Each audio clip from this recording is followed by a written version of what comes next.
قیامت تک پیدا نہیں ہو سکتا. جن لوگوں نے اس کے خلاف بغاوت کی بعد میں وہ پچھتائے ہیں. سب سے بہترین لوگ تھے. اب گورنمنٹ کے خلاف اتنی پاور کے ساتھ کسی کے پاس تلوار کے آگے کوئی نہیں ٹھہر سکتا. ونستعینہ ونستغفرہ ونؤمن بہ ونتوکل. ظالم ہونے میں دو رائے نہیں ہو سکتی.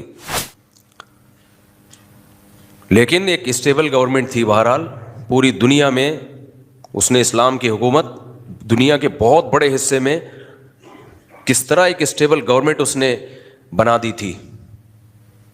اور جن لوگوں نے اس کے خلاف بغاوت کی بعد میں وہ پچھتائے ہیں.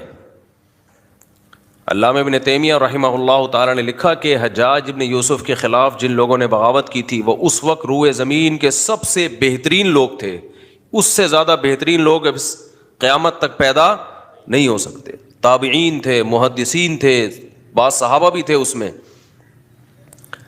اس وقت کے افضل ترین لوگوں نے بغاوت کی تھی, اور اتنی پاورفل بغاوت تھی کہ اتنا بڑا لشکر اب گورنمنٹ کے خلاف اتنی پاور کے ساتھ کسی کے پاس نہیں ہے. وہ لشکر جو اس نے عیسائی ریاستوں کے خلاف لڑنے کے لیے تیار کیا تھا.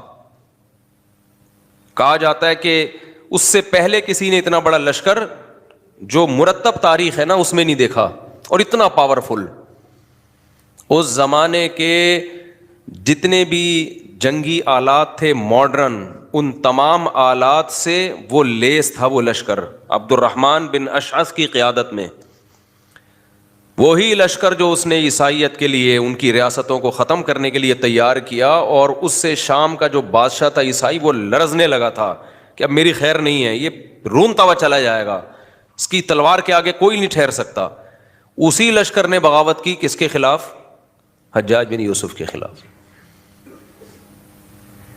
اور پھر حجاج بن یوسف نے اس بغاوت کو کچلنے کے لیے جو قتل کیا, بڑے بڑے علماء, صلحاء, محدثین اس میں قتل ہوئے, اور جو ریاست مسلمانوں کی جو ایک فتوحات کا دروازہ بہت طویل عرصے تک کے لیے رک گیا.